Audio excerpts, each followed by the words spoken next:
In my early years, I studied philosophy at university, looking for the meaning of life. I had a vague awareness of Buddhism, but not much information about it. What they first exposed me to in university, and to this day Western universities still do, is the Greek philosophers. All philosophy and the history of our entire culture in the West begins with the Greeks. We have all heard of Socrates and Plato, and some of the pre-Socratics. I eventually found my way to Buddhism and have been saturated for 45 years in the practice of it and the history of it. What kept coming up for me is whether these cultures, Greek and Indian Buddhist, knew anything about each other and how much if they did. To some degree in the West, because of an imperialist culture, there was a systematic disregard of the influence of Indian philosophy on Greek and Christian ideas. As well, there has been a denial of influence of Greek thought and Christianity on the Far Eastern religions. They're more or less separated. But this turns out not to be the case. They did overlap and influence each other. When we look for the influence, first we imagine that Indians or Buddhist monks went to Greece, or that Greeks went to India, but the mutual influence really took place in what we would now call Afghanistan and Pakistan. We can't understand Indian history without expanding our vision all the way out to the Persian Empire.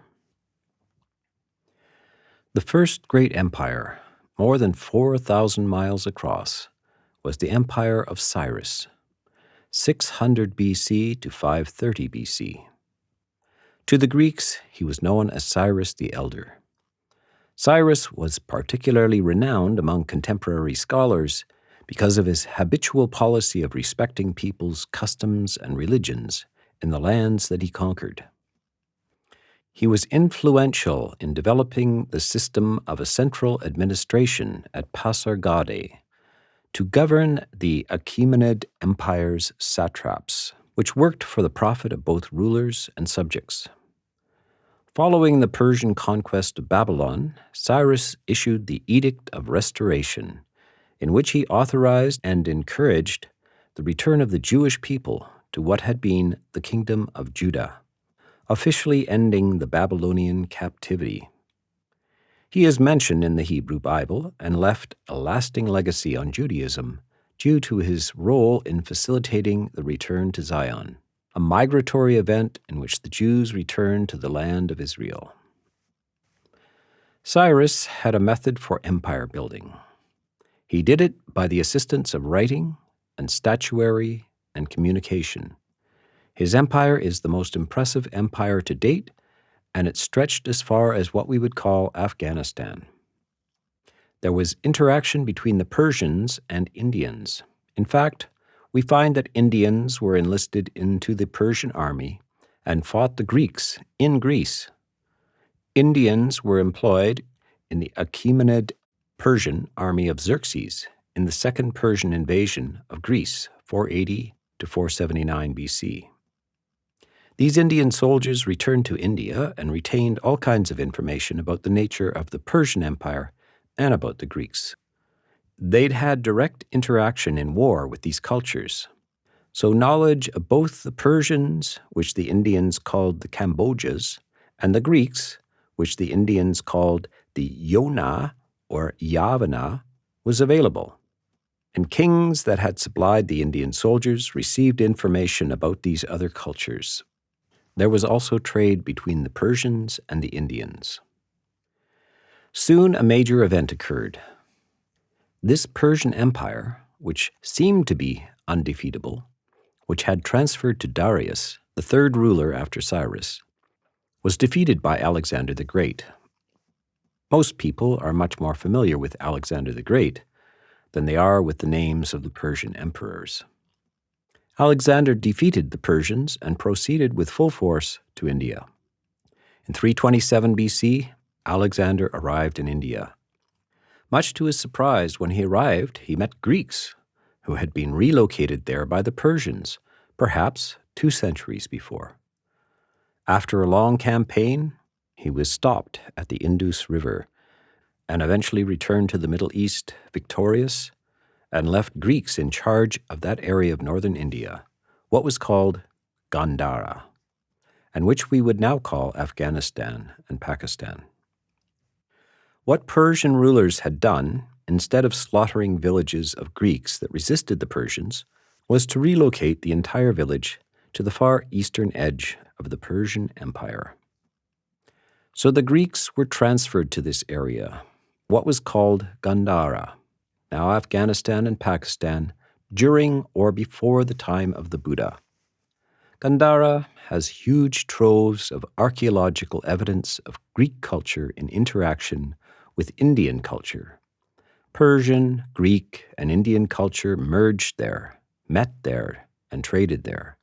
There are vast numbers of carvings, architecture, coins, statuary, and indeed preserved manuscripts as well. Now it is necessary to assess the dates of the Buddha. The time of the Buddha is not clear. The Indians are not so concerned with years. They keep track of time in terms of records of the rule of kings, and it's very difficult to pin down exact dates. The Greeks are very precise in their historical dating. We know, for instance, the dates of Socrates, 469 BC to approximately 399 BC. We know the dates of Plato and Aristotle. Dates of the Buddha have been derived from various chronologies which all recognize that Siddhartha Gautama lived for 80 years, but disagree on the dates those 80 years encompass. The chronologies are the Ceylonese Long Chronology, 624 BC to 544 BC, Corrected Long Chronology, 567 BC to 487 BC, the Indian Short Chronology, 448 BC to 368 BC, the Modern Chronology, 563 BC to 483 BC. And then modern scholars, European scholars, Western scholars, have since about the 1990s dated the Buddha from about 480 BC to 400 BC. Now, isn't it remarkable that the Buddha almost perfectly overlaps the dates of Socrates? Socrates lived to be 70, 469 BC to 399 BC. The Buddha lives to be 80 years old, 480 BC to 400 BC. They would have died almost the same year. What is particularly interesting, and I think that people in the West should be interested in, is to realize that at present there is a generation of Western men who have gone to the East and become Buddhist monks in the Theravada tradition. There is a large number of Western-born men who are also Buddhist monks in the Mahayana tradition as well, and nuns. In the West, more men have become monks rather than women becoming nuns because the nuns' order in the Theravada countries had become extinct. However, the first trickle of Western men to become Buddhist monks seems to have been sometime in the late 1800s. One or two very unusual men outside the mainstream Christian imperialist culture became Buddhist monks. Not until the mid-20th century do we find a handful of Europeans in the robes. At present, Western Buddhist monks number perhaps in the hundreds. Americans, Canadians, Australians, Europeans, Russians have entered the robes and remain in the robes for decades now. Is this the true record of Buddhist monks from the West? No, this is only a modern phenomena. Western participation in Buddhism goes back to Greek monks in the robes, possibly during the lifetime of the Buddha. Most people are surprised to hear this, and they imagine that somebody left Athens and went to India to become a Buddhist monk. But that's not how it happened. During Alexander's reign, a substantial portion of the Greek army had arrived in North India and established kingdoms there. They lived there, they were born there, they were raised there in the Greek culture, right on the edge of India. The Greeks are a curious culture, a cosmopolitan culture. The Greeks were literate and sophisticated and curious about other people's belief systems as well. They had encounters with Buddhist monks. We have evidence of Buddhist monks from this area called Gandhara, and they were from Greek families and were influenced and impressed enough by the Dhamma to become Buddhist monks. How do we know about this? We have their names. Some of their names are written on what are called the Asokan pillars. They are also recorded in two history books from Sri Lanka called the Dipavamsa and the Mahavamsa, written in the 3rd and 4th centuries CE. The Asokan pillars are an important source of information. The Emperor Asoka was the ruler of what became the largest empire in Indian history. Asoka's dates are 304 BC to 232 BC. However, he did not become emperor until 268 BC. The empire was established by his grandfather, who was named Chandragupta. There are stories about Chandragupta Maurya. He actually met Alexander the Great, it was said. He was curious about Alexander. Chandragupta was a warrior leader, and Alexander was a remarkable military conqueror. Chandragupta was impressed to find out that somebody had defeated the Persian Empire. Chandragupta went to see Alexander, hoping to negotiate with him. It wasn't a very successful meeting. Chandragupta barely escaped with his life. But he registered a lot of information and was impressed by this encounter. What's primarily important here is that Chandragupta was learning, quote, how to make an empire. India at the time consisted of scattered kingdoms. They were not a system of cooperative structures with a single ruler. Chandragupta learns from the Persians and the Greeks how to make an empire. It starts modestly. Then Chandragupta's son takes over, develops the empire further, and finally Asoka becomes emperor in 268 BC. What Asoka discovered is that writing and communication is a key ingredient in making an empire. Asoka is important to us because he is the patron of Buddhism. The dates of the Buddha are 480 to 400 BC. Asoka began to rule 142 years after the death of the Buddha. Here is what is curious and important. There is no evidence of writing or reading in India before Asoka. In the West, we all know that the Greeks were highly literate, and the idea of writing and reading had been established in Greece since the 8th century BC. The Greek alphabet is fully developed and literacy is spreading. We have what are called books being written. The foundations of Western philosophy go back to what are called the pre-Socratics, Heraclitus and others. Then arrive Socrates, Plato, Aristotle. They are all literate, and whole books are written establishing what we would call science, logic, political theory, literature, drama, and philosophy. This is critically important to the entire development of Western civilization. The Greeks were successful probably because of writing. They could retain large numbers of abstract ideas which become very hard to manage through sheer memory. Ideas and information proliferate when you record them in writing. The Greeks began to realize this, and of course we see the success of that culture. It dominates every aspect of Western civilization, and indeed it is a major influence in Indian civilization and Buddhism. It is primarily through this idea of writing that a new era in India is created. Other mediums as well, the famous Greek statuary, architecture, and coins, are very important in this new epoch in India. How does this happen?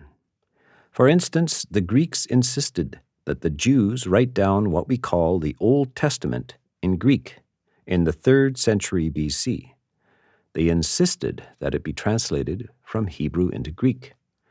You will see that in the first written version of the New Testament, the words of Jesus and his disciples are in Greek as well. The Greeks are everywhere, and they are exerting their interest in knowledge, ideas, and language, and the preservation of it in the written form on these scrolls, which we would call books.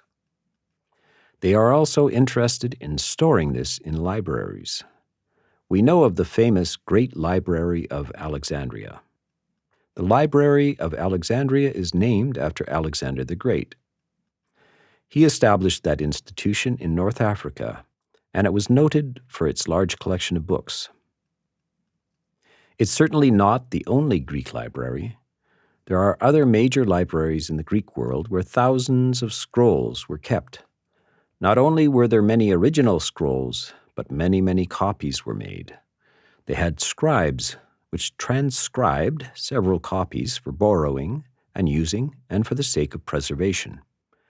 The Greeks have a keen interest in literature, and this medium of the written word influences everything about the way humans think. It's hard to understand what it is not to have writing. All of us at the present time are put through educational systems to learn to read and write. In our early years, when you are 5 or 6 years old, it changes the way you think. Neurologists report that they can actually see changes in the brain when people become literate. India was not literate. It had a system of deliberate memorization, as did many ancient cultures. There's no indication in the teachings of the Buddha or in the rules of conduct, which is called the Vinaya, either for the preservation of Dhamma in writing or for the prohibition of the preservation of Dhamma in writing. The rivals to the Buddha were the Brahmins. The Brahmins had a memory system.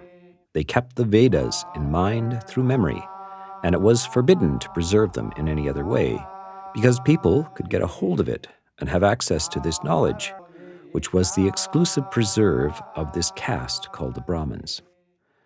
The Buddha's caste was called the Kshatriyas. By the way, this word Kshatriya is the same word which we use today for the Persian, the Iranian leader, the Shah.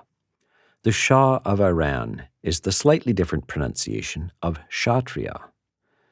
This is a loan word from Persian and brought into India. The Sakyans, the tribe that the Buddha belongs to, are a warrior caste. The Buddha is a Shah.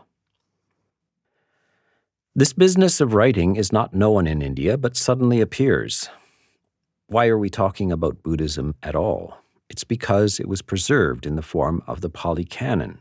We have a couple of documents from the 3rd century CE and 4th century CE. The first is the Dipavamsa, and the second is the Mahavamsa. These are historical records of Buddhism written by monks. In these texts, we find the Buddhist teachings were first set down.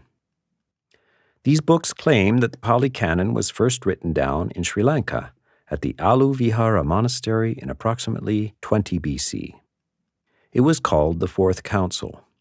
A large group of monks met and systematically wrote down the teachings of the Buddha, which had been formerly sustained by group memorization.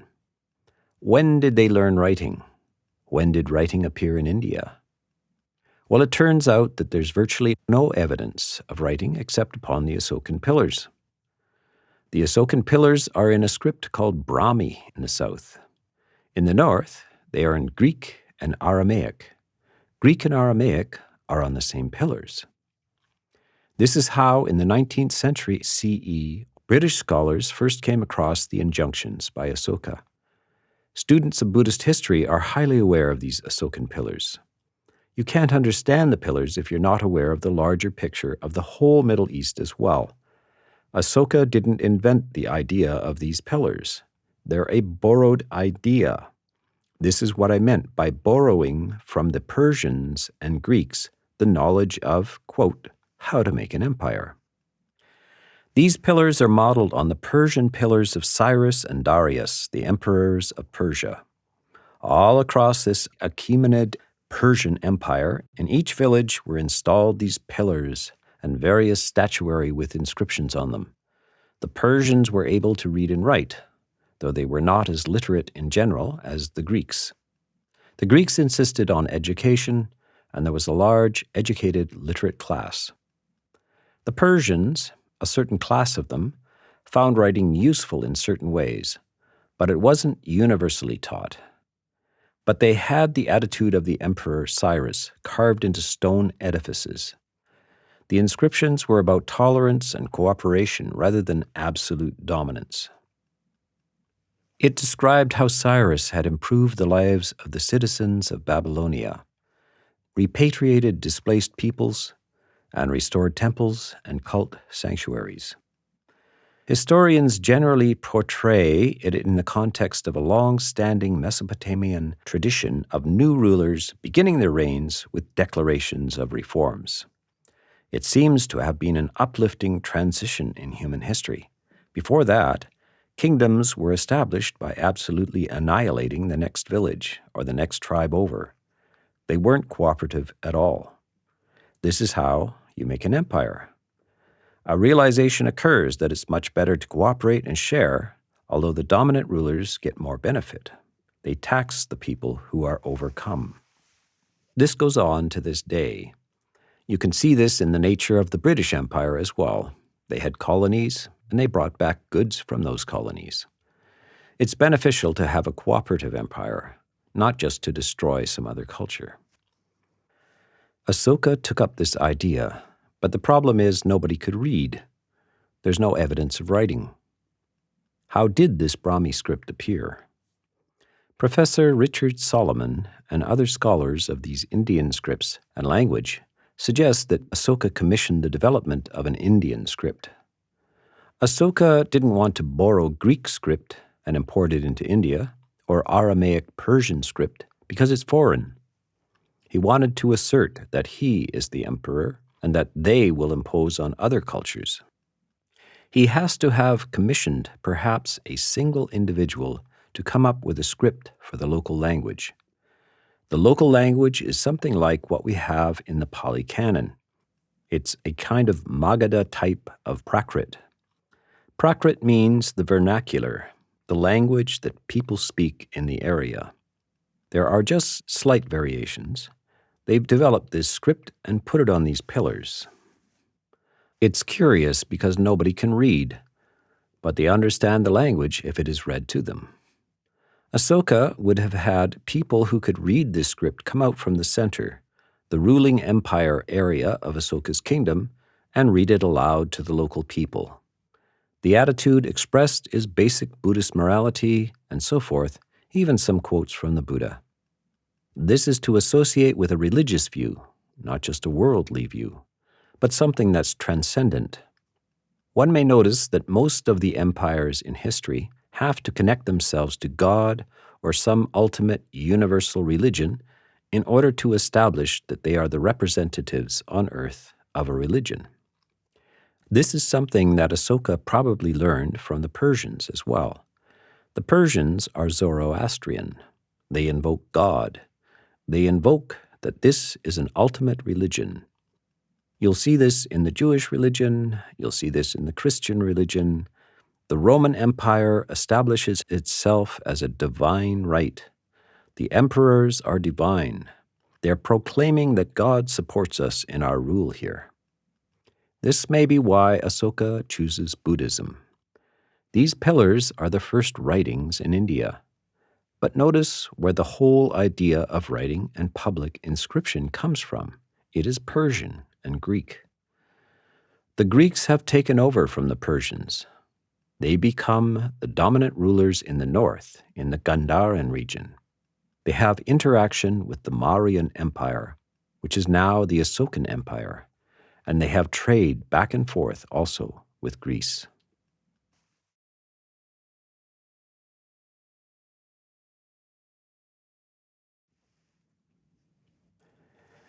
In the Asalayana Sutta, Middle Length Sayings 93, is a conversation with a Brahmin who insists that wherever you go in the world, there are 4 castes, that this is the inherent structure of social reality. The Buddha points out that the Greeks have a society in which there are only 2 classes of people. One class are free citizens, and the other are slaves, and this disputes the idea of the 4 castes. It's not necessary that the Buddha knew about central Greece, but he knew about the Greeks in the Gandharan region, which is not far away. Traders would have gone between the 2 areas, and a lot of information would have been exchanged. In the Anguttara Nikaya commentary, it is said that Yonika, Greek statues holding lamps, were among the decorations used by the Sakyans of Kapilavatthu. This is Majjhima Nikaya Atthakatha 575. So this allows for contemporary understanding by Buddhists that there were other ways of thinking, other people, other societies. There could have been an exchange of ideas. There's also an awareness in the suttas that the Kambodjas and the Yonas, the Persians and Greeks, use writing of some sort. In the commentaries, we have a word which is often thought to be the word for writing, likha. But there's no explanation of what it is in detail.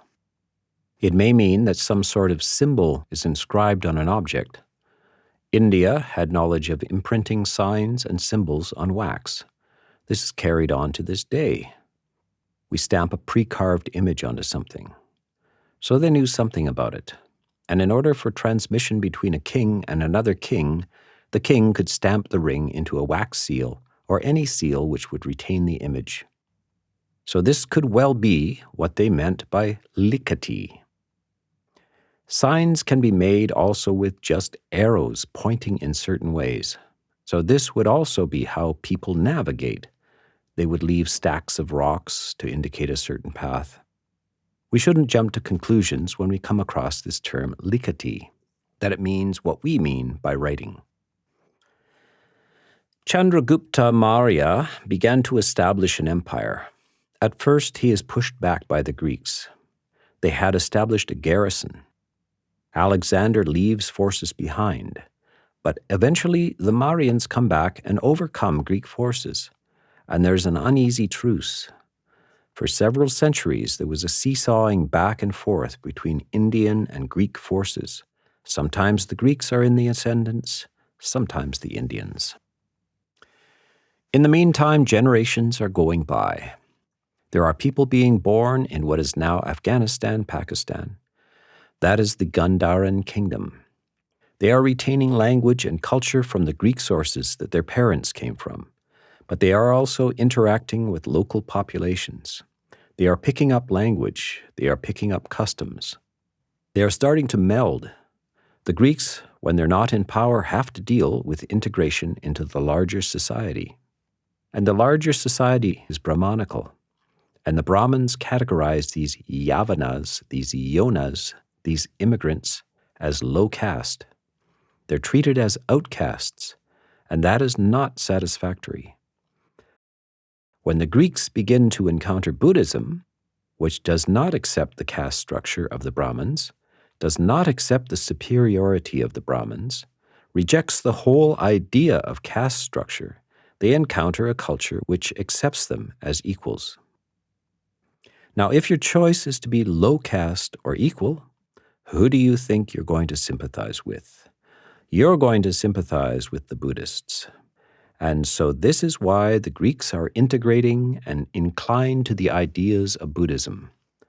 Once they encounter it, it's a very open and accepting type of religion. This is the case to this day. Westerners go to Asia and want to become monastics. There is no sense of discrimination or strangeness to it, because it is a cosmopolitan religion. It accepts everybody as equal, and your background, your history, your race is not taken into account. When you ordain, you are simply given status according to your seniority. It is not based on your intelligence, your attainments, or anything like this. And once you become a monk, you also attain status in the society. There's a respect for monks certainly within the Buddhist culture. In the early days of the Sangha, monks were not always respected. They were an odd sight. First of all, the idea of shaving your head was strange. The idea of growing your hair long was the norm and not cutting it for men. So they were sometimes referred to disparagingly as shaveling recluses. The Brahmins felt that Buddhist monks were encroaching on their status in society, mostly because Buddhists and the Buddha himself frankly rejected the ideas of the Brahmins and debated with them in public in the parks, as they did with other philosophical schools. and they rejected them as having any innate superiority or structure. This is threatening to the entire social structure of Brahmin India. The Greeks arrive in India, and of course, that's something that the Brahmins have to deal with. Who are these people? And they don't respect the superiority of the Vedas as well. So you can see the nature of this gravitation of the Greeks to Buddhism. Now, the Greeks are very highly literate and rational people that have books and are inclined to write things down, almost commanded to write things down. We spoke of the libraries spread throughout the Greek Empire and the curiosity they had. When Alexander arrived in India, he brought with him philosophers and historians. Alexander himself had as his private tutor Aristotle, and Aristotle's teacher was Plato, and Plato's teacher was Socrates. There are a number of stories about Alexander in terms of his respect for philosophers. He brought the philosophers along in order to inquire into the Indian philosophers. There's quite a bit of history written that some of these philosophers and historians encountered Buddhist monks. However, if you read the accounts, it doesn't appear to be Buddhist monks that these Greek philosophers encountered. They described them as naked ascetics. Buddhist monks were never naked ascetics. The early accounts by these Greek philosophers are retained, but they're not significant in terms of accounting for Buddhist ideas. But of course, the Greeks were left behind in order to man the garrisons there and to establish the sovereignty of the Greeks in that area. And eventually, after some time, they would have integrated into the surrounding social life. Some of the young Greek men became Buddhist monks. The names of some of the Buddhist monks are Mahadhammarakkhita and another one, Dhammarikkhita. They are also known and carved on the Asokan pillars as missionaries to the Gandhara region, missionaries sent to the Yonas.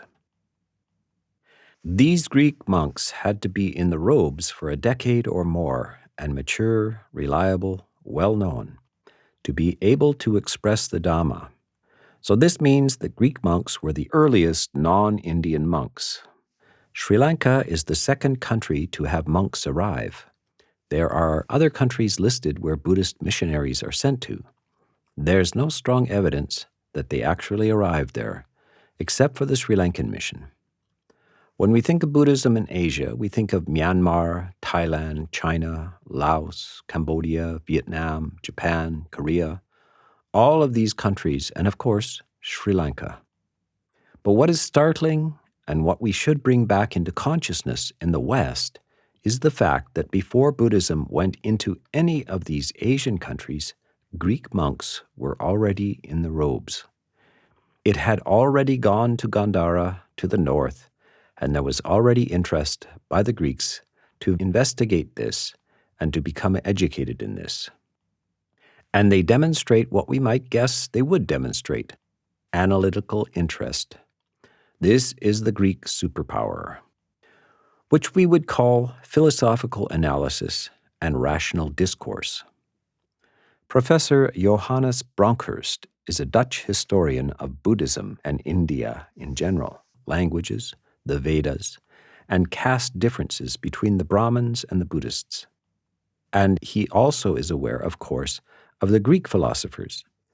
And he has claimed in his lectures that there's just two cultures in the ancient world that exhibit interest in rational thought, and they are the Greeks and the Buddhists of India. He ponders on why this occurred.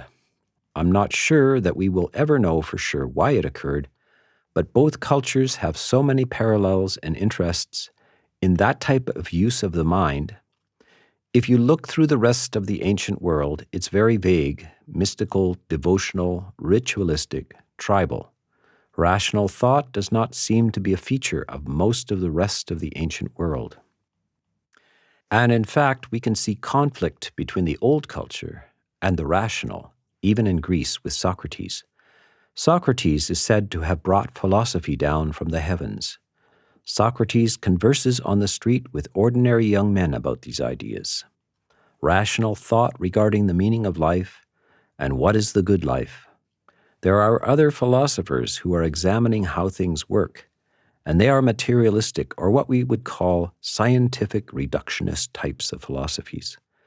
Socrates eventually ran into trouble and was sentenced to death for corrupting the morals of the youth of Athens by questioning the existence of the gods. Socrates wasn't really questioning the existence of the gods, but it was a trumped-up charge. But one can see that there's a conflict between the older worldview and the new, more ethical and rational world that's emerging. The Buddha also teaches along these lines. He is taking away the power of rites and rituals to manipulate the gods, and he's bringing a new emphasis to personal moral responsibility. This is now how the universe works. The Buddha introduces this new definition of karma. The older definitions of karma are rites and rituals which manipulate the favor of the gods. The new definition of karma is that it's the intention behind the action, and it's the moral quality of the intention that has the power to shape the personal life and the quality of future lives. Before the Buddha, there is no basic morality. One must simply follow the dictates of the gods as processed through the priests and the ruling caste. And if they tell you to go slaughter the next village, you just do it. And there is no sense that there's a moral issue about such actions. Both Socrates and the Buddha are introducing this moral idea. This is a new rational approach to the structure of life. So it is not surprising that the Greeks become patisambhida, analytical experts. In the Dipavamsa and the Mahavamsa, which I mentioned previously, they name a particular Sri Lankan monk who goes to study with the Yona Mahadhammarakkhita, who is a patisambhida expert. He's an expert in analytical knowledge. And this monk lives, they say, 100 yojanas to the north. Now, nobody knows exactly how long a yojana is, but one of the measurements is how far an ox pulling a cart can walk in a day. So 8 or 10 miles, perhaps. So it could be 1,000 miles to the north. That would put him in central India. So we may have the location of this Yonaka Greek monk. Now this is a long time ago. This is the time of Asoka. So we would expect that this Sri Lankan monk might also notice that this Greek monk writes things down and has probably written parts of what are called Abhidhamma, and that Sri Lankan monk would have learned this art of writing from Dhammarakkhita. When he goes back to Sri Lanka, he reports that the Yonaka monk Dhammarakkhita teaches this Dhamma, this analytical knowledge, but he also has it in written form. And that monk would introduce this idea of writing to other monks. The Mahavamsa lists the congregations that visited Sri Lanka for the dedication of the Mahastupa, explaining that, quote, "From Alasanda, the city of the Yonas, came the elder Yona Mahadhammarakkhita with 30,000 bhikkhus." Mahavamsa 29. This indicates that these monks came from the Gandhara region, a Greek stronghold, and journeyed safely to Sri Lanka. That shows the connected nature of Asoka's empire from north to south. Why this must have taken place is because the idea of writing appears in Sri Lanka, which is where they set down the first complete version of the Pali Canon. Notice that this story about the writing of the Pali Canon is reported in the Dipavamsa and the Mahavamsa. Strangely, it amounts to only 2 sentences. This is a monumental event in history, the recording of the Pali Canon. First of all, it would take a lot of resources. It probably took several years to have it written down. It was written down apparently on ola leaves. But what is curious is that before that, there's very little evidence of any kind of writing whatsoever in Sri Lanka. There is a claim that some pottery shards in Sri Lanka are supposed to have Brahmi script on it from the 5th century BC or even the 6th century BC. that have been unearthed. Unfortunately, the results are not accepted by mainstream archaeologists or people who do these carbon datings. The laboratories for carbon dating in Sri Lanka are not very tidy, and there's a lot of cross-contamination and so forth. Unfortunately, a lot of this is not well established scientifically. So it is likely that there is no evidence of writing before the time of the Pali Canon. It doesn't appear out of nowhere. It appears in Brahmi script, which is on the Asokan pillars 250 years before the Pali Canon is written down. The script arrives from central India, and it is because Sri Lankan monks have gone to the north and probably learned it from the Greeks. In fact, they specifically say it's from the Greeks. Why we think it's from the Greeks is because, of course, the entire culture, its heritage, is writing. Why not the mainstream Indian sort of the Magadha area? What is noticeable is that there is no writing of the Pali Canon down in that area. The Pali Canon is retained there by group memorization. The reason why they wrote it down in Sri Lanka is that there was social chaos, invasions, and the number of monks available were diminishing. It was difficult to get food, and things were falling apart, and they realized they couldn't retain the Pali Canon in memory. They had a meeting and decided that they should write it down. Sri Lanka is an island off the tip of India. For 2,500 years, it has been continuously invaded and molested and left in chaos to this day. The last invaders were the British Empire, and they left in 1948. Before that, there were Dutch and Portuguese and Tamil and so on and on. Why wasn't it written down in the main area where Buddhism was practiced and maintained by the emperor? That is in the Magadha area, the area of the 16 kingdoms. It's because there were plenty of monks, and they were in a stable situation, so they didn't feel the need to write it down. They could maintain it by memory because there were thousands and thousands of monks in hundreds or even thousands of monasteries. The next place that we know that a full canon was written down is in the far north under King Kanishka. This is said to be the Fourth Council, and they wrote the entire canon down under the sponsorship of Kanishka, but they wrote it in Sanskrit. Are these the only two places where the entire canon was written down? And is it strange that in the Middle Country that was flourishing, they did not write it down? No, it's not strange at all. It's very clearly described in one or two sentences in the Dipavamsa. The Pali Canon was written down because we couldn't maintain it in memory because things were falling apart. In the north, it was probably written down a century later in competition with the Pali Canon because the canon was written in Sanskrit, and it's a different school of thinking, and it is showing Mahayana tendencies and a different Abhidhamma. It is a prestigious thing for a king to sponsor it, and the king needs to associate with a religion, as we saw with King Asoka.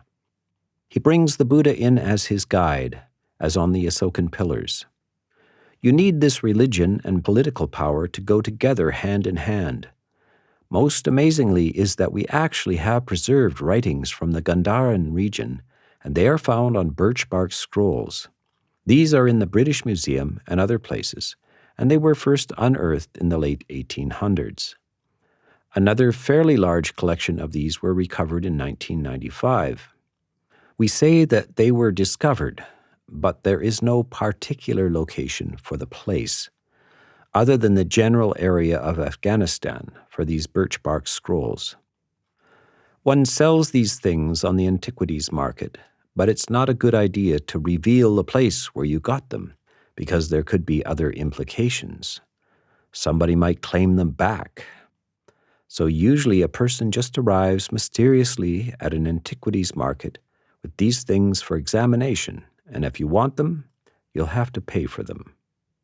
These birch bark scrolls are then scrutinized and subject to radiocarbon dating. These scrolls date back to as far as the 2nd century BC and are in a script called Kharosti. The language that they are in is similar to Pali, similar to Magadhan. It's Gandharan Prakrit.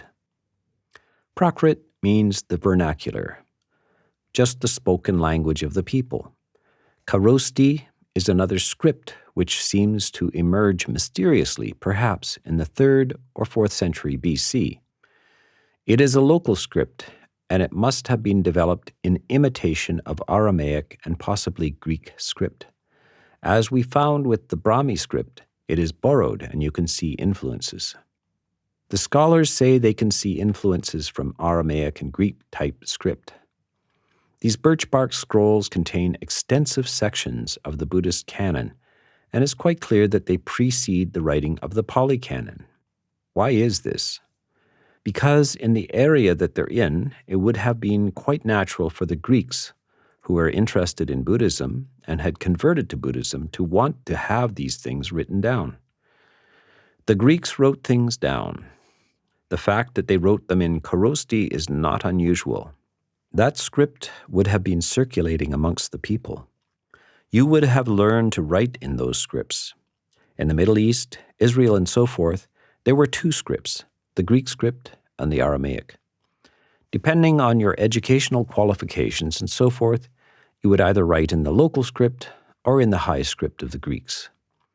What is pointed out by some scholars who translate these things, such as Professor Richard Solomon from the University of Washington, who spent more than 30 years working on these, and Professor Mark Allen and several other specialists, point out that the date of the birch bark is what you ascertain, but you can't date the actual writing. The birch bark scroll could have been 20 years old before somebody wrote on it, or it could have been 100 years old before somebody wrote on it. But I find it rather unlikely that that is the case. Birch bark is rather easy to come across. You just peel it off a tree. Why would you preserve something like birch bark for years before writing on it? These scrolls are more than 2,000 years old, and they were roughly opened, and they're almost disintegrating. They have been read letter by letter, and parts of words are missing, and whole words are missing. You have to piece these things together, but they actually correspond with whole passages from the Dhammapada, from the Anatalakkhana Sutta, and other extensive suttas from the Pali Canon. And what appears on close examination is that these are copied from an earlier manuscript. So this is not the first time these suttas are written down. There is a scribe who is copying from another previous scroll.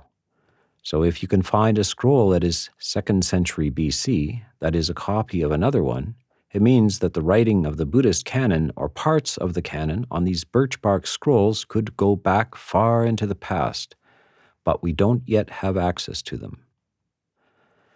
Why do we have access to these ones? Were they just left rolled up on a shelf? No, they were actually interred in a vase, an airtight container. These are similar to the preservation of the relics of a monk. It appears possible that they were starting to treat scriptures as religious merit-making, where a scribe was hired out to write out a sutta, but not to keep for reading, but to put in a casket as a relic, a holy relic to be preserved. And fortunately, they did this because that's why we have them to this day. Birch bark is very durable, but the only reason it lasts as long as it did is that it is in a very dry area. Afghanistan is a desert, and the scroll has been kept in an airtight casket. So it's entirely possible that large parts of the canon were written in Greek, Kharosti, and Aramaic, and that they either are still there in caves that we haven't unearthed, or that the idea of preserving them as relics hadn't arisen yet. One of the reasons why I make this speculation is that that is what happened in the Middle East with Jewish scrolls that are just being unearthed now. A whole revolution in biblical studies began by the recovering of the Dead Sea Scrolls in exactly the same way. Shepherd boys found papyrus scrolls in the cave in urns. This was in 1947, and they were almost 2,000 years old. That same kind of discovery happened in Afghanistan, and very recently, archaeologists have found new scriptures of the Torah and older versions of various Jewish schools that were treated almost like the corpses of people. They placed the scrolls in caskets as kind of a holy devotional action. To this day, they're being unrolled, and they have new technology to do this that is much more delicate. The Gandharan scrolls from 1995 were treated rather roughly, even in the British Museum. There is new technology which can scan these documents. The scans are those used for human bodies. These machines can see into the scrolls, even if they're quite diminished and fragile. They can read it before it's even been unscrolled. Even if it's been charred, they can read through the layers. Imagine a roll of toilet paper. If you could focus on it and actually read on each layer of the roll, you could actually read words all the way in. The last part of this presentation is about the exploration of this whole region of Gandhara and its treasures and the influence of the Greeks on other things, and evidence that we have, particularly from coins which have both Greek on one side and Kharosti on the other. Coins have been recovered with the image of the Buddha on them and the word Buddho. They are coins that are dedicated to the Greek kings of the area, Menander and other Greek kings. These coins display both Greek and Buddhist images. The other area of interest is statuary. There is no evidence of Buddha images during the lifetime of the Buddha. The earliest Buddha image that we have is from the north, and it is from the 1st century CE. In Sri Lanka, the earliest known Buddha image is 5th century CE, almost 1,000 years after the Buddha. There are such images as the footprint of the Buddha, an empty chair, a Dhamma chaka, that is a Dhamma wheel, but no Buddha statues. So it's what we would call aniconic. It's the Greeks and their tendency to carve things, including gods and heroes in statuary, that probably initiated this art. There are huge Buddhist monasteries in Afghanistan and thousands of preserved statues as well.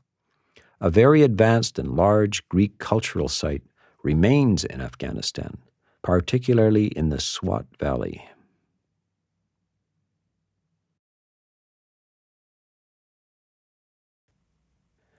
Some of the concrete evidence of Greek and Buddhist influence being combined are in such famous symbols as Hercules, in Greek known as Heracles, the Trojan horse, and various Greek goddesses such as Athena.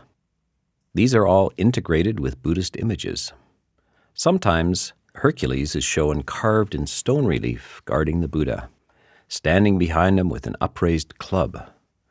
This type of carving migrates into Buddhist ideas and is sometimes seen in modern times or in older statues in Buddhism, especially in the Mahayana, as Vajrapani, protector of the Buddha.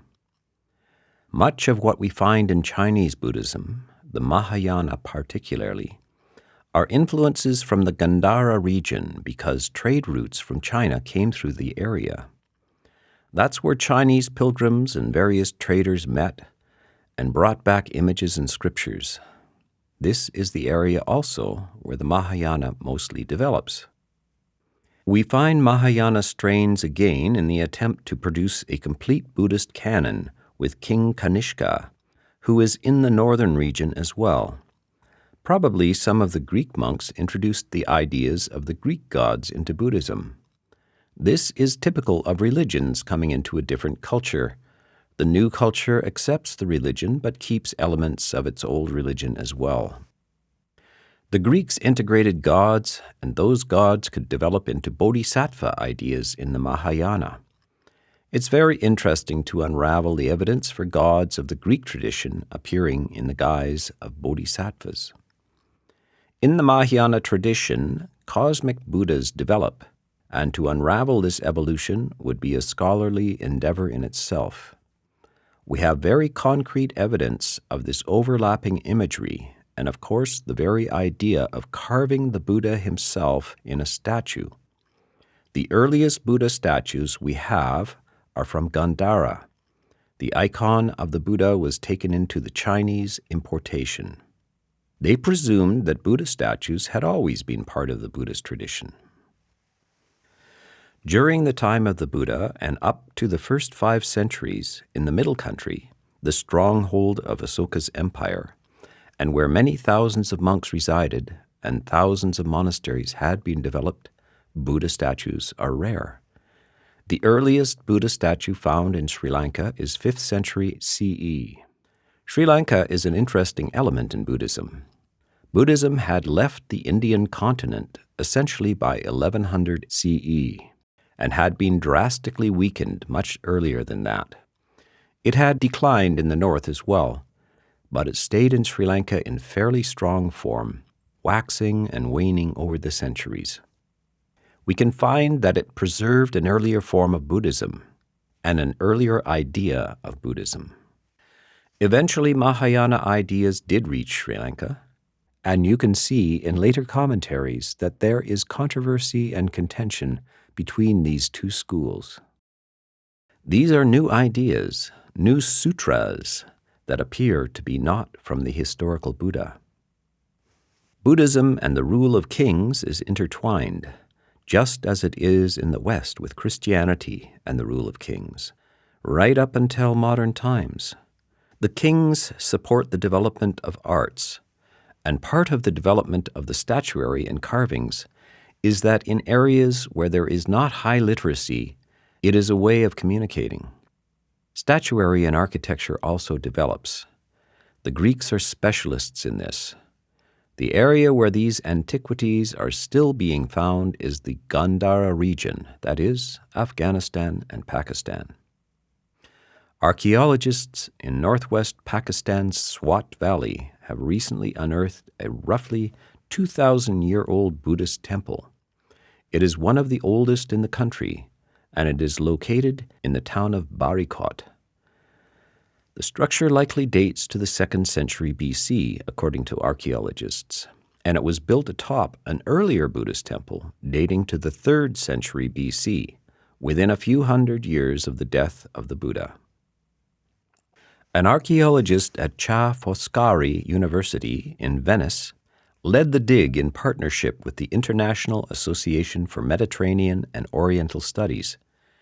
The excavation site is in the historical region of Gandhara, which was a trade crossroad and cultural meeting place between India, Central Asia, and the Middle East. Hindu, Buddhist, and Indo-Greek rulers seized control of Gandhara at different points throughout the first millennium BC. The temple's ruins stand about 10 feet tall.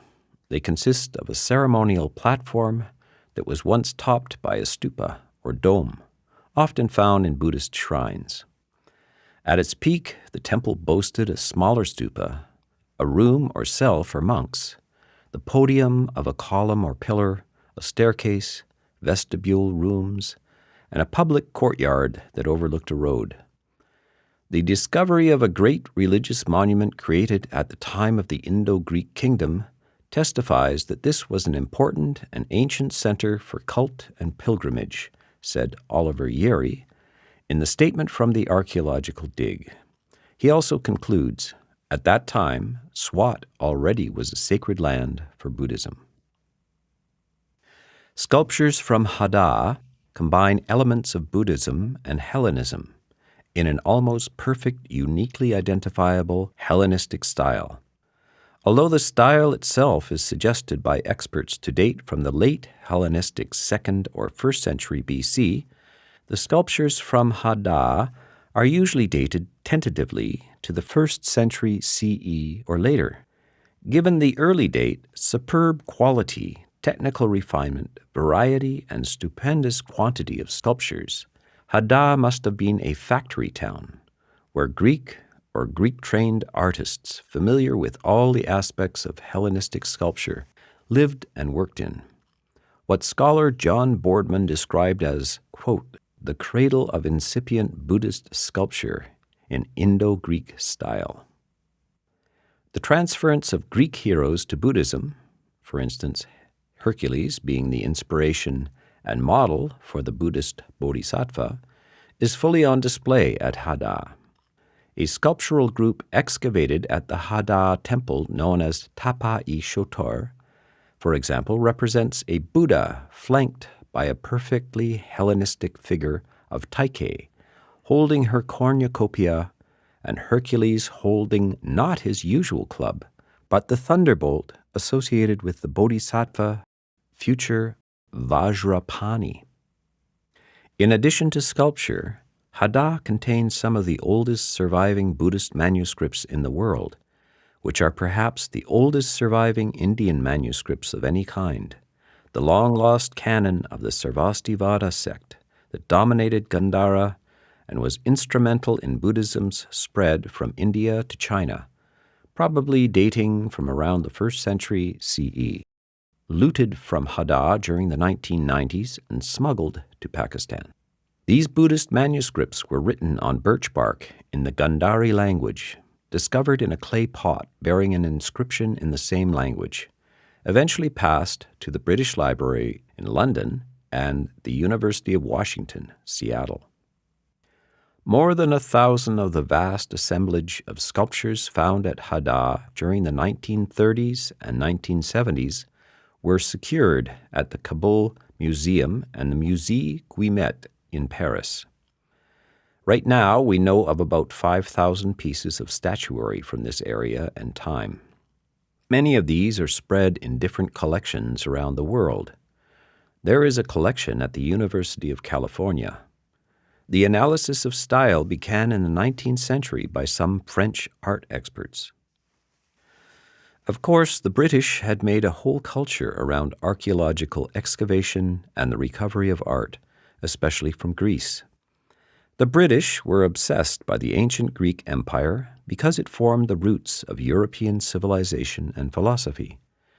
They had gone there and recovered many pieces of early sculpture and were great admirers of the architecture as well. When they came to North India, they also did the same thing. The British, of course, dominated the entire area, both India and what is now called Afghanistan. They arbitrarily divided the whole area and felt no qualms at digging up some of the statuary and the relics. European art specialists, when they saw the statues in Gandhara, immediately said, "These are basically just Greek-inspired and possibly produced by Greek sculptors who lived there. The statues are not imported from Greece. The sculptors are perhaps influenced by the Greek central sculptors, and they themselves are Greek, or perhaps locals that learn the art from them. Statues start to blend other influences." Here is a Wikipedia quote on the subject. The French scholar Alfred C.A. Fouché first identified the Western influences on Gandharan art at the end of the 19th century.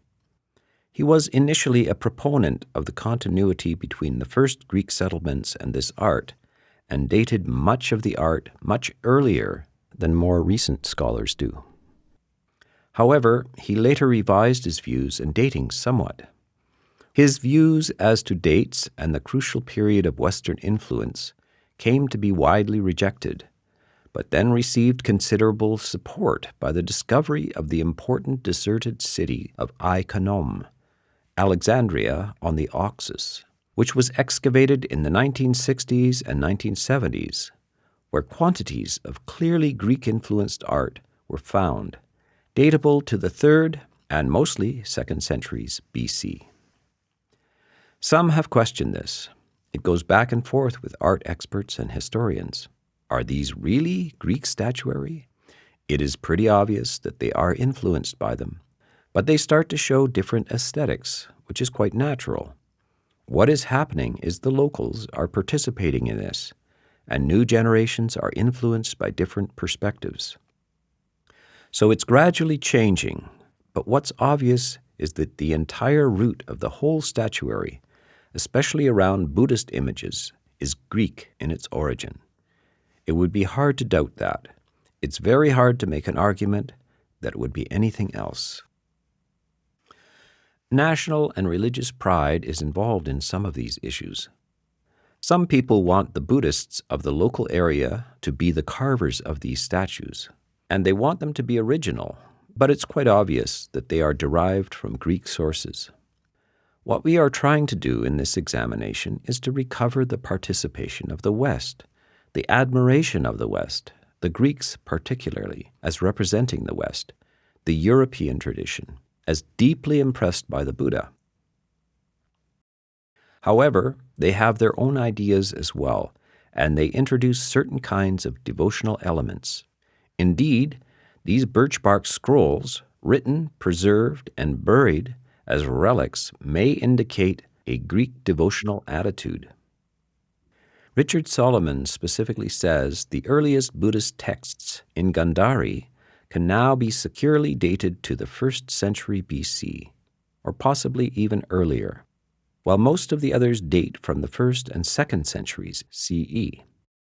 These dates are deduced from a combination of techniques, including radiocarbon tests when available, and unfortunately, not a lot of resources have been made available for these scientific evaluations. There is general emphasis in the West on the Christian and the Judaic tradition, and a lot of scientific expenditures on this. But these important artifacts from the Far East have not been treated in such a refined and careful way. I hope that will be changing. Analysis of accompanying inscriptions, as is the case of the senior scrolls, and estimates on paleographic and linguistic criteria are part of this dating structure. The senior scrolls are from a donor who managed to collect these, whose last name is Senior. These are an important collection available through the British Museum. One of the scholars most interested in the philosophical interchange between Greeks and Buddhists is Thomas McKeeverly, who wrote a book called The Shape of Ancient Thought. So the close association between Greeks and Buddhism probably led to a deep exchange on the philosophical plane. Many of the early Mahayana theories of reality and knowledge can be related to Greek philosophical schools of thought. Mahayana Buddhism has been described as the, quote, form of Buddhism, which, regardless of how Hinduized its later forms became, seems to have originated in the Greco-Buddhist communities of India.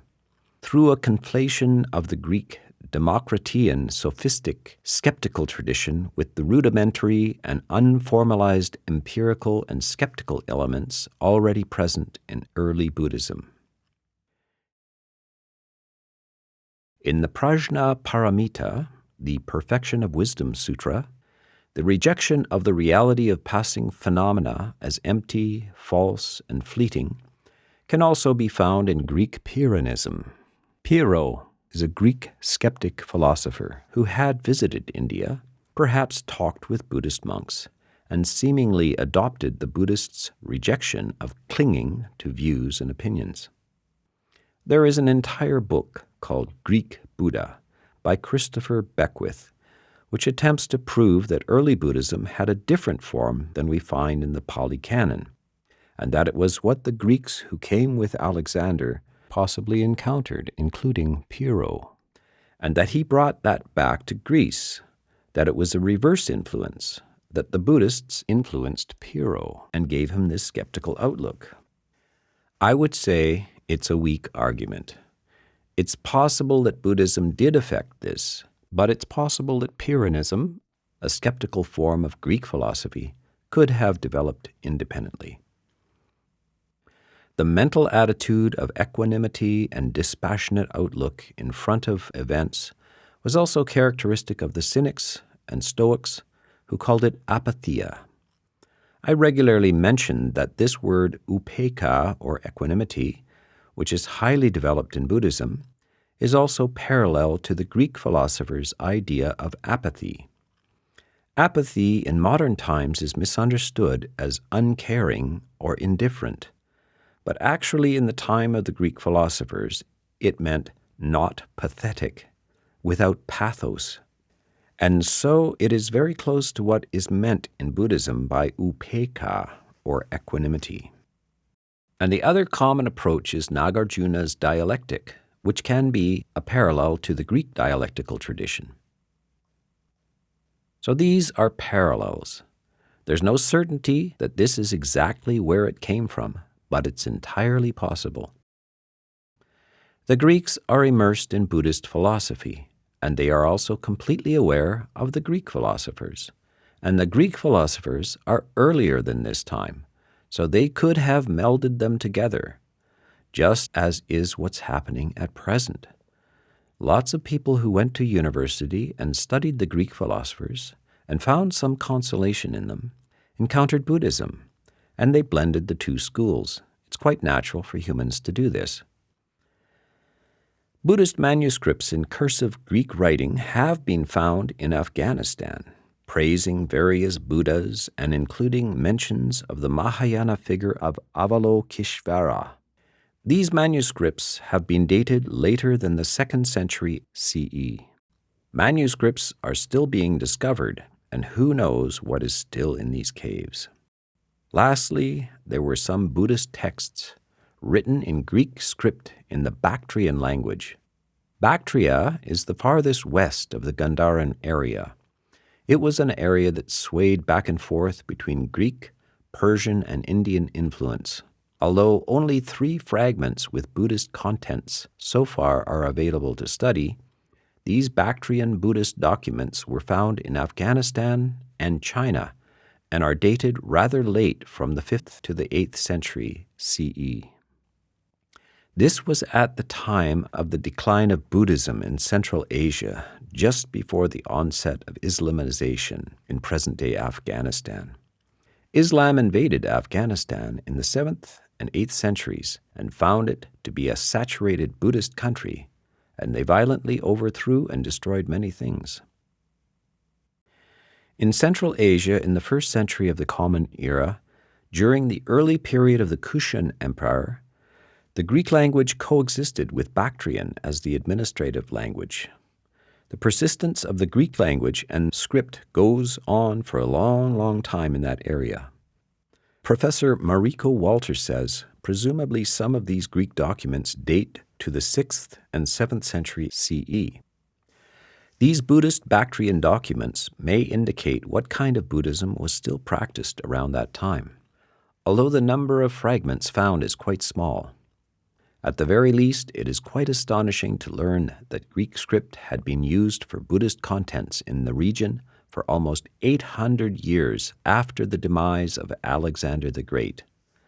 By then, the Greeks had either disappeared or were totally assimilated into the local populations. Nothing Greek remained by the 3rd century CE, according to another scholar named Tarn. But the script continued to be used by some of the local Buddhists in Bactria through the 5th century CE. Professor Mariko Walter said, quote, "As I researched the situation of Greek Buddhists, I am not at all convinced that it was limited to just a few exceptional individual cases of religious conversion. There seems to be enough epigraphical evidence for the fact that Greek Buddhists contributed significantly to early Buddhism beyond the well-studied Hellenistic influence on the Buddhist art known as Gandharan art." End of quote.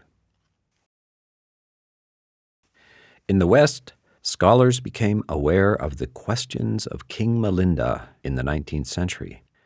It's a whole book concerning the Greek king Menander, which is pronounced Melinda, as it works its way through the Indian languages. King Menander is a very powerful and well-documented king, approximately 150 BC, and he rules in the Gandharan region. An entire book is devoted to him, which finds its way into the Pali Canon as a kind of commentary. He is apparently a philosophical king, and he is curious about Buddhism. He finds that most of the monks he's talked to are not able to give him adequate answers. Eventually, a monk named Nagasena shows up, who is qualified to answer his questions. We know about Nagasena through the Dipavamsa and the Mahavamsa, those Sri Lankan histories. Nagasena is supposed to be an Abhidhamma master and an arahant, a fully enlightened monk. Apparently, he studies with the Yona monk, Dhammarakshita, who is Greek and an Abhidhamma specialist. Again, we see the inclination of the Greek rational temperament, the reductionist temperament, possibly playing a role in the development of Abhidhamma. Abhidhamma is not thought to be articulated by the Buddha during his lifetime. It is pretty clear from the nature of the language that it actually develops over the next 2 or 3 centuries after the time of the Buddha. Each of the schools that Buddhism broke out into have different abhidhammas, so it seems obvious that these are the analytical opinions of monks. This is what happens when you apply rational thought and reorganization, trying to extract the core framework or matrix of Dhamma. Then there are abhidhamma debates between the schools. The story goes that Nagasena is not enlightened, but has mastered abhidhamma under Mahadhammarakkhita, and that Mahadhammarakkhita is an enlightened monk. And he says, "Now, Nagasena, after you've learned it all, you're a master of it, but you must practice and attain enlightenment." And so he did. Then Nagasena goes and has a lengthy conversation with King Menander. It is a substantial book. Now, probably what happened is there was an actual dialogue, a question and answer, but over time monks may have added more and more questions and answers. So the volume may have expanded over time. It is characteristic of a lot of Buddhist works that the monks add on things. Of course, it's very prestigious that a Greek king would be that interested in Dhamma. It is claimed that King Menander converted to Buddhism and became a monk. That may be just propaganda, but this type of thing happens. All kinds of Western people have gone through the same questioning process and decided to leave whatever their situation was and become monks. So it's entirely possible. Of course, we have the example of the Buddha himself. He is from royalty, and he renounces to become a samana, a monk. A number of Indian royalty renounced their positions and became monks. It is interesting that it is usually said that the conversation took place in the Gandhara language, but I see no reason why it was not in Greek. Menander, of course, is Greek. And why does he want Nagasena to talk with him? Nagasena has spent years studying with a Greek monk. Now, did they converse in Gandhara, or did they converse in Greek? It would make sense that usually the student converses with the teacher in the teacher's native language rather than the student's native language. So it may well be that the original of the questions of King Milinda is in Greek, and was translated eventually into Pali. On the Asokan pillars is a list of missionaries, and they are also recorded in the Dipavamsa and Mahavamsa. Here is the quote from the Mahavamsa. When the Thera Moggaliputta, the illuminator of the religion of the conqueror, sent forth these elder monks, one here and one there, the Thera Mahayantika he sent to Kashmir and Gandhara. The Thera Mahadeva he sent to Mahi Samandala. To Vanavasa he sent the Thera Rakkhita. So too, to Aparantika he sent the Greek monk Dhammarakkhita. To Maharata he sent the Thera named Mahadhammarakkhita. But the Thera Maharakkhita he sent into the country of the Yonas. And to Suvarnabhumi he sent the 2 Theras, Sona and Uttara. It is claimed that Thailand is Suvarnabhumi, meaning the golden country, and that 2 missionary monks, one named Sona and one named Uttara, arrived to bring the Dhamma to that country. This would have taken place in the 3rd century BC, but we have no evidence of the arrival of Buddhism to Thailand in that time. The earliest evidence we have for Buddhism in Thailand is only about 1,000 years old. He sent into Sri Lanka, quote, the great Thera Mahinda, the Theras Uttiya, Uttaya, Sambala, and Bodhisala, his disciples. These 5 Theras he sent forth with the charge, Ye shall found in the lovely island of Lanka the lovely religion of the conqueror. This is from the Mahavamsa. It is remembered to this day. Mahinda, and it's not mentioned, but his sister, a nun named Sangamita as well, were sent to establish the Dhamma in Sri Lanka. Mahinda is Indian, and he is sent to Sri Lanka. Apparently, they don't have monks in Sri Lanka. Maharakita is sent to Gandhara, but Maharakita is from Gandhara. He's a Greek monk. It means that he is in the robes already, and probably for a number of years. So it's clear that Greek monks were in the robes before Buddhism went out of India to any of these countries. The only two types of missionaries were Indian monks and Greek monks. And the Greeks had been in the robes possibly as early as the lifetime of the Buddha. In 1963, a long inscription entirely in Greek was found in Kandahar, Afghanistan. It was subsequently identified as a translation of parts of two of Asoka's edicts, and thus bears testimony to the missionary activity supported by Asoka. This inscription is entirely in Greek. Further visible testimony is provided by the remains of his considerable building activity. By popular legend, he was credited with the erection of 84,000 stupas. The stupas of the time of Asoka and his immediate successors were markedly distinct in style from those built later under the Kushans. This difference had already been noticed by the famous 7th century Chinese pilgrim, Xuan Sang, who observed a large number of stupas in the Asokan style in the northwest, 3 at Takshila, 2 in Udayana, 5 in Gandhara, 3 near Nagarahara, dozens in Jaguda, near Kandahar, and even one in Kapisi, which is Begram. These are long inscriptions and were only found in 1963. It's a translation of several of the edicts of King Asoka. In summary, while the influence of Greek and Persian culture on the development of the Indian Empire and the Buddha Sasana has been acknowledged to some extent, its broader context has not been fully explored. This video aims to highlight the critical connections between the West, particularly its cultural roots in ancient Greece, and the development of Buddhism in India in relation to the introduction of writing, which can be traced back to the Greeks. Recognizing these historical connections is essential for understanding world history, as they have shaped the civilizations of Asia and continue to influence modern societies in the West. While much research is needed to uncover the full scope of these interactions, this exploration serves as a step toward deeper understanding.